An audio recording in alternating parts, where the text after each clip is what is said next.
If you like wine as much as I do, then like me, you've probably been searching for a way to tie wine and IT together. And believe it or not, I may have found it. And it just may be the secret to creating an amazing IT culture.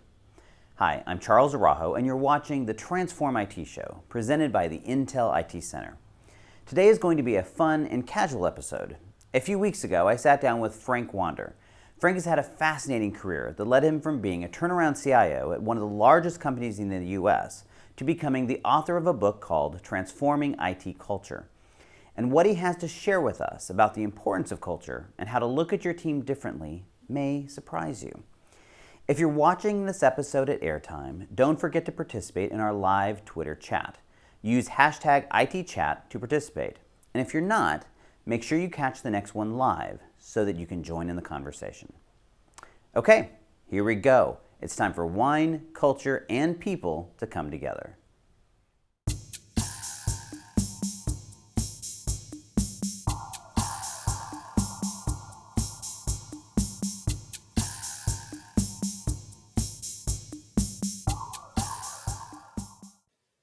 I'm here with Frank Wander, the former CIO at Guardian Life and a number of other places, and author of the book Transforming IT Culture.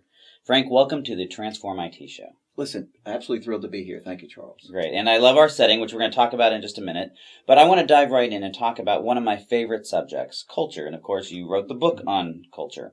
And I think it's interesting, you and I met because our respective books came out at a similar time, and we ended up writing cover quotes for each other's books. And so just tell me about how did you kind of go down this road about focusing on culture?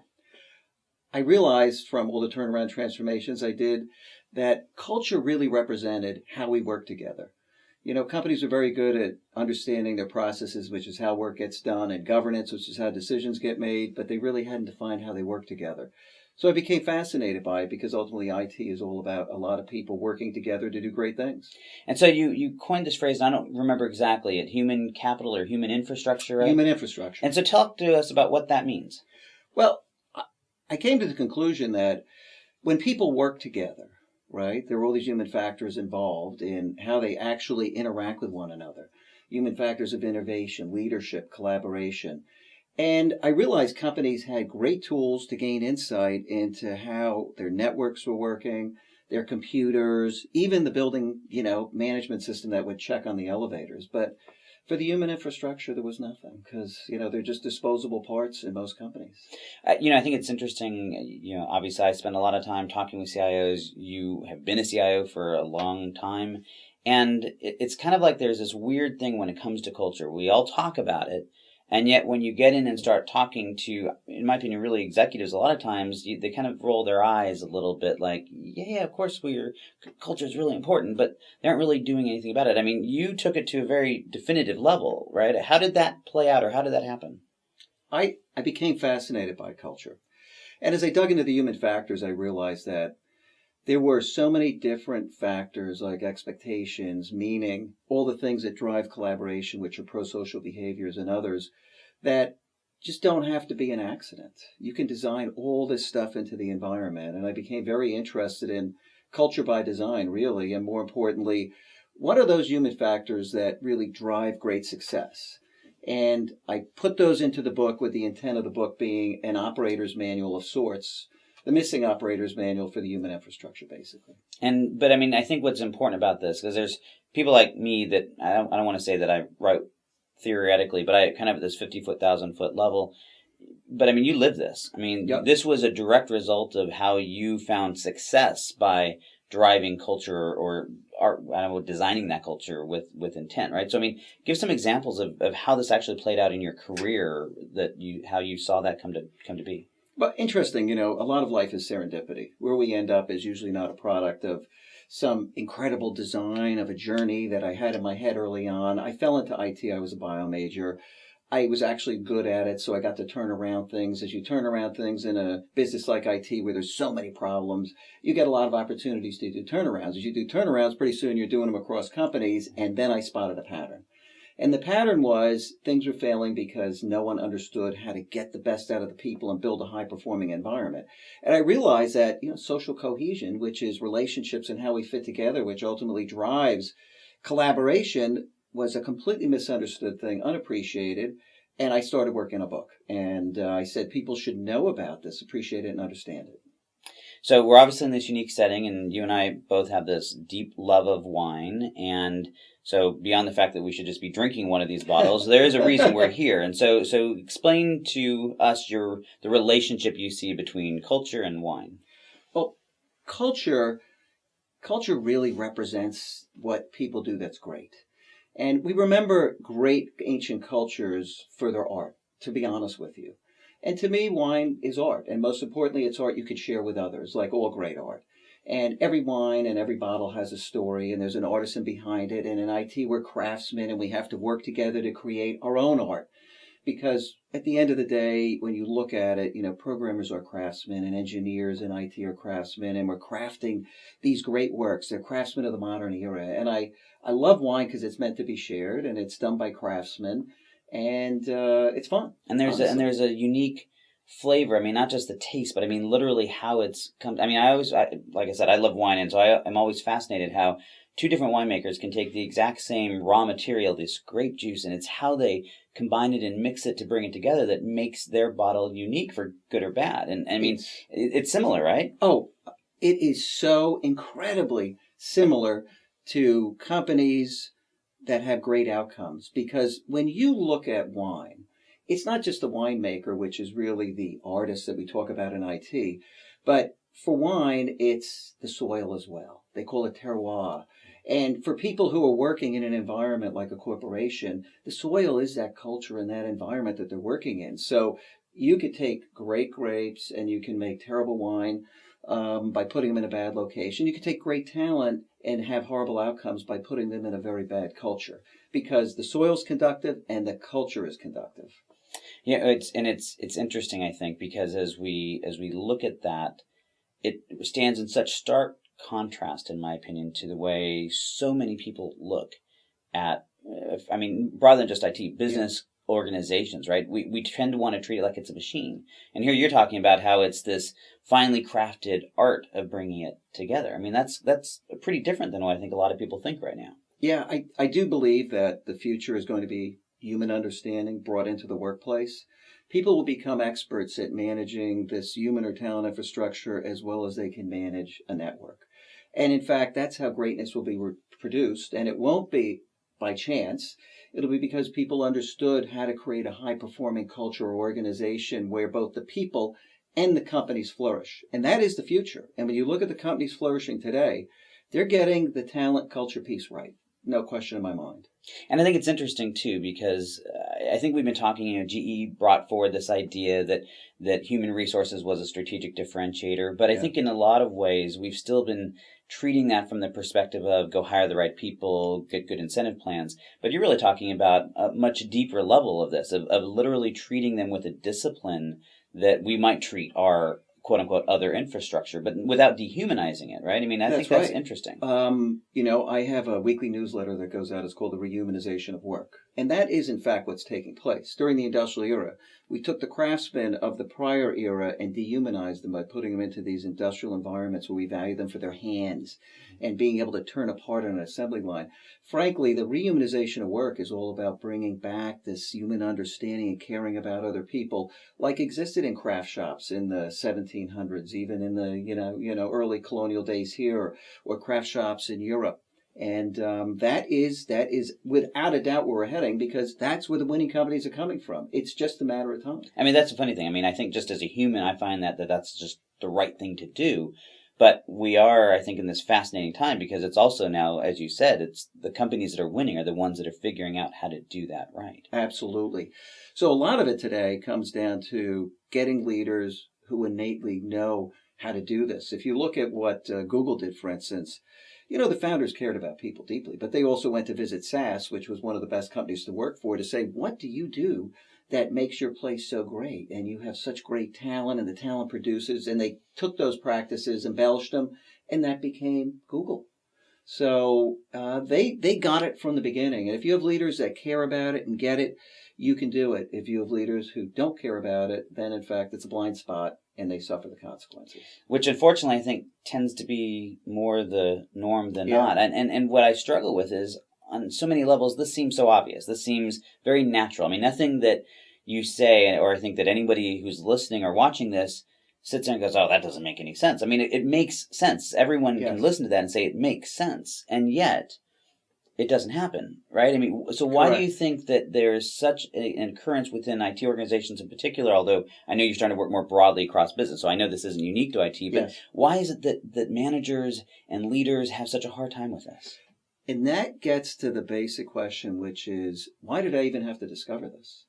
Why was this serendipity that, in fact, I realized kind of human understanding and all the things that make people great, the human factors, were a blind spot? The fact of the matter is the industrial era didn't just dehumanize people, it made that knowledge completely unimportant. And therefore, as the modern corporation evolved at the turn of the century until today, it was a blind spot to the point where we call talent human resources, because you needed a lot of resources to run a factory, including talent. So at one time it was personnel, but we actually said the truth. Eventually, it was like the 1960s, they became human resources. And those resources are no different than the energy and the other raw materials you needed to run a factory. Right. So I want to turn this a little bit more personal. Sure. So you've gone through this career journey of your own, and you've gone through this, the different challenges that many of us have that have kind of come up in the IT space. Was there any specific moment that began to crystallize this for you, where there was just this light bulb that went off and said, oh, I'm understanding now why this is different? I'd become a CIO at a company. I was working at one company. I got a job to come in and do a turnaround transformation at a corporation of a division. And I walked in and I quickly realized that the problem, once again, was the human infrastructure was broken. So this wasn't a problem isolated to one company. This was much broader. And I realized that at that moment in time, it was a blind spot and I needed to dig into this. And I bought every book I could get my hands on to start reading about all different aspects of, talent and what have people written.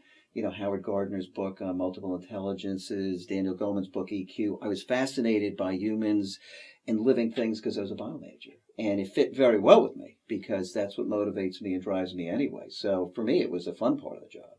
Now, did you see that blind spot in yourself? Was this something that you had to start by identifying, hey, this is something I need to change within myself first?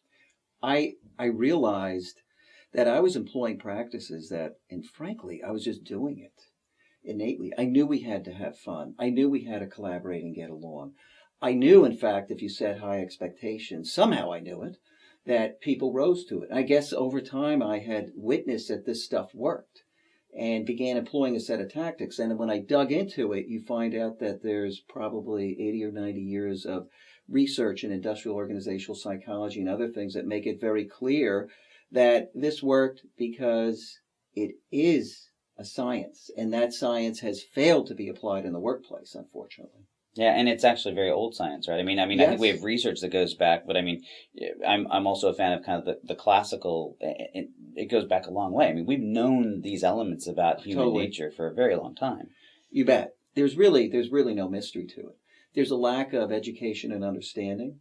I think it's been very trivialized and made unimportant, even at a moment where, Gallup says 71% of the people are disengaged at work, 30% are actively disengaged, 71% are... I love that. What does actively disengaged mean? I mean, they're actually literally going out and trying to undermine everything? I think the actively disengaged is, I really hate the place. And, the disengaged one would be, I'm really not motivated. Right. I don't think they've gotten to the level of complete disgust. Which is active disengagement. We were just hosting a client advisory board meeting for a very large company, and one of the things that the CIO, as he presented, said that he gives people the option when they're responding to their urgency of how frustrated they are with the process. Yeah.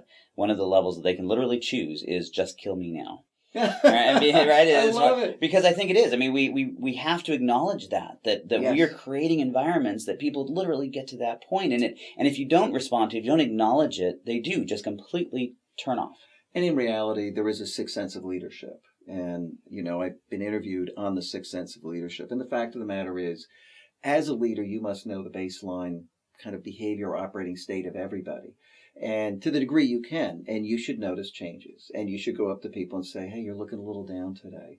Or, you don't seem motivated, and dig into it and find out what's going on, because that's the equivalent of one of your servers shutting down completely, which the alarm bells would go off and you'd run around and be very worried about it. But because it's just part of the human infrastructure, we don't care. It's interesting you said it, because I think that the analogy of saying that, well, if one of our servers was doing this, we wouldn't ignore it. Oh, we'd care deeply. Right. The alarm would go off. Right, exactly. Now, but what I find fascinating about that is, on one hand, that feels like it's dehumanizing, right? It's like, oh, well, they're just a machine. But on the other hand, what I think it points out is the fact that our natural inclination is to say that that's not worth my time. I don't have time and energy. Correct. That's not productive or profitable to go spend that time. Just do your job, right? And so you're kind of looking at it differently, that this is your most important asset. I don't want to put words in your mouth. Most important asset. The people are assets. They're not expenses. Now, we could get into a long discussion on talent assets and talent expenses. Certain parts of talent are always being commoditized.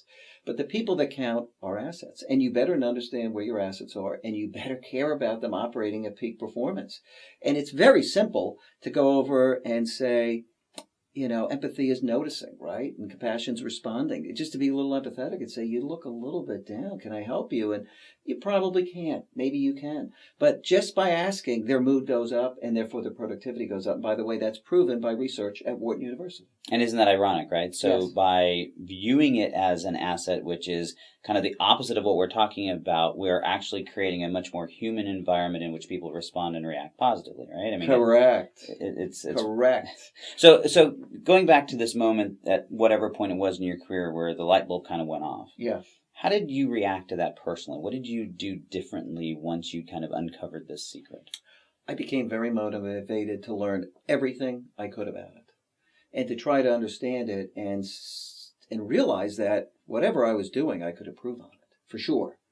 Because if it was serendipity that I landed in this job, and it was somewhat serendipitous that whatever my personality type is, it matched the needs of that creative work environment. In fact, I realized I could do it better. So I became very, very driven to research it, dig into it, and try to employ new tactics to understand it better. Were there any specific tactics that you, because I think there's sometimes this idea that it's like, oh, well, I need to be better at something, yes. right? But that's sometimes hard to do. It's like waking up every day and saying, I'm going to be happy, right? Yes. But sometimes it's easier to say, well, I'm going to do this specific thing. Was there anything specific when you say about specific tactics or actions that you started to put in place? I'll give you an example.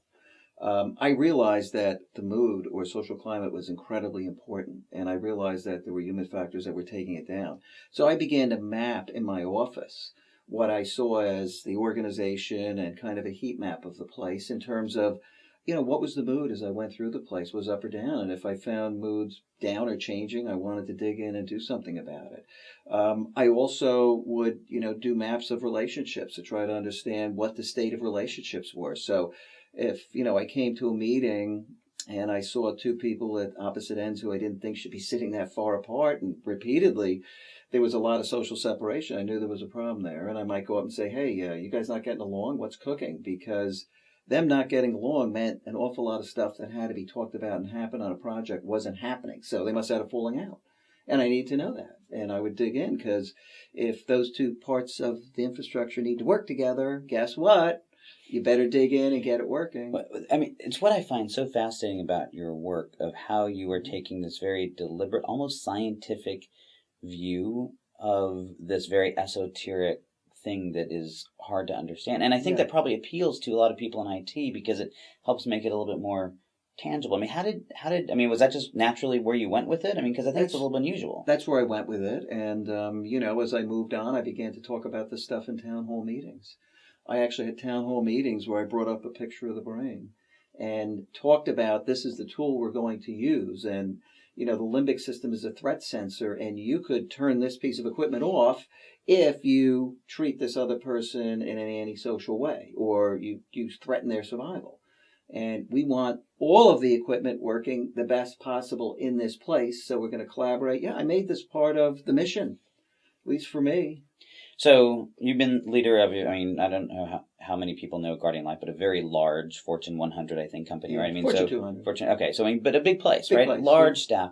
When you started going down this road and started engaging in these kinds of activities, how did people react? Did they think you were crazy? I mean, how did they respond? Well, there are life lessons you learn along the way about this stuff. I know when I got to Guardian at my first town hall, I started talking about it and created a little bit of a stir in the background because people expect you to get up and talk about, we're going to work on the processes and everything. And by the way, I always said that was very important. We're going to do that too. So there was a whole strategy, but I realized it was better not to lead with that out of the box, to stick with the traditional stuff, but do all of it. And then as the place is turning around, people go, it's running great, to bring that forward as a piece of the equation. So the world, is getting much closer to the point where you would lead with that. That was certainly leading edge at the time. But we're getting there. And the important thing is we will get there, and this is where the difference is going to be made. And I think on a personal level, so when you engage with people, I'm a huge believer of relationships. I mean, Yes. we've got one of our programs, and it starts with the first activity is just to learn how to listen, right? Yes. So when you engage at that level, because I think, my experience, a lot of times at these large Fortune 500 companies that are driven by, quarterly reports and all of that, that can be a very foreign thing. I mean, how do people react when suddenly they have their top executive who is bringing this kind of an approach to things? Well, I'll be honest with you. I did all the traditional stuff. I mean, I had a strategy. We had strategies over all the dimensions we had to run. We built all the processes. I put governance models in place, very focused on security and risk management. I think we did those in a model way. Honestly, they're very important. Excellent financial management. So this was one dimension. Right? There are many, many dimensions. You've got to get all your processes down, which is how things work. You've got to get the organizational design done, which is a power structure, make sure people understand it. You've got to build your talent infrastructure out, do all the traditional things. You've got to get your culture right, which is how we work together. So to me, it was just a missing dimension. So that's an important lesson here. This isn't Yes. about creating this touchy-feely environment Not in which at everyone all. can buy. It's one piece of this that you have to have all Yes. the pieces and parts. And what we've learned about the other parts of the infrastructure and process and all the things that we've learned over time about leaning your process infrastructure and whatnot, these are critically important. And they all really, really, really matter, believe me. And I didn't discount any of them. I wanted to focus on all the processes necessary, including culture, and how you go about building that and creating a collaborative environment. So let's bring this home a little bit as we wrap this up. Imagine that I'm someone that you are mentoring, and I want to come and learn from all of your great lessons of Yes. your career and your journey. What is the one thing that you would tell me that I need to go do tomorrow that will help me start embracing this idea of shaping culture and all of these things that you're talking about? I would start by saying that if you look at this tsunami of transformation that is hitting IT, where everything related to run the business is effectively moving to the cloud as a service. So all your infrastructure, all your traditional core, systems for HR and other things, your corporate systems, those are going to be in the cloud as a service. You're going to be left with those systems that absolutely create competitive advantage for the company and the talent, and figuring out your talent assets, becoming an expert at building these high-performing environments where you can innovate and create and outcompete everybody. That is what's going to differentiate leaders of this century. I absolutely believe that. And so what's the first thing that I should do tomorrow to get myself down that road? I'd get a reading list together. I would get my book. I would get Daniel Goleman's book, EQ. I would get Howard Gardner's book on multiple intelligences. I would get Paul Ekman's book, Emotion Revealed, which is all about the nonverbal cues that people use. There's just a ton of stuff to read. I would read it. I'd become fascinated by it. And I would start to try to employ techniques and become an expert at this as much as you could be one today. I think it's an interesting answer from the standpoint of, I think a lot of people might look at this and say, well, is reading doing something? So, I mean, how is there either a technique, or, I mean, is just reading this, do you think that just to expand their perspective enough? That It's going to expand their perspective, but you're going to have to employ it. And, of course, I'd be mentoring them, and I'd be showing them techniques to use to do it. So it wouldn't be a simple matter of saying, hey, I'm going to delegate this assignment to you, good luck.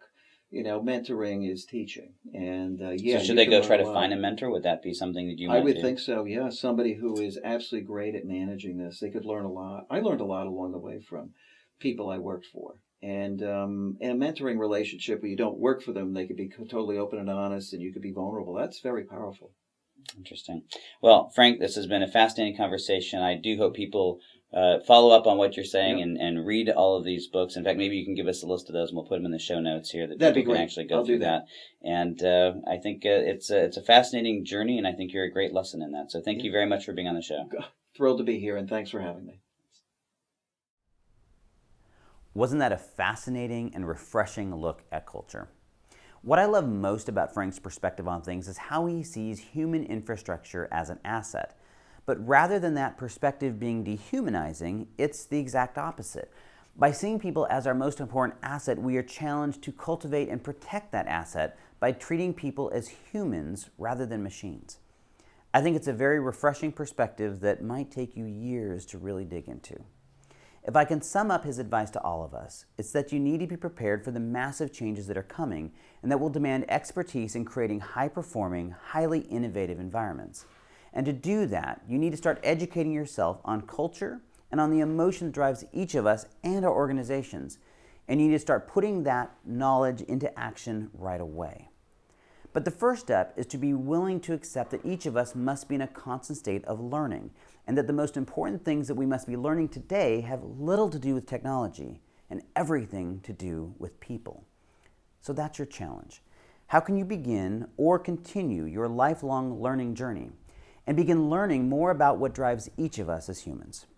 If you're watching this live, share your morning action with all of us right now using hashtag #ITChat, or post your morning action in the comments section here. Also, don't forget to take advantage of the many resources available to you. You can start at the Intel IT Center at www.intel.com/IT Center. And you can also check out all of our programs at the IT Transformation Institute at www.transformingit.org. Finally, in addition to reading Frank's book, which I hope you do, I hope you also read my book, The Quantum Age of IT, Why Everything You Know About IT is About to Change. If you haven't read it yet, well, our friends at Intel have made it easy for you by making copies available at 50% off the normal price for all viewers of the show. And if you're one of the first to register for the next show, you can get your copy for free. So that's a wrap on today's episode of the Transform IT Show. Thanks for joining us, and make sure you join us 2 weeks from now to participate in our live chat while you watch the episode. I'm Charles Araujo, and together we can change the world of IT.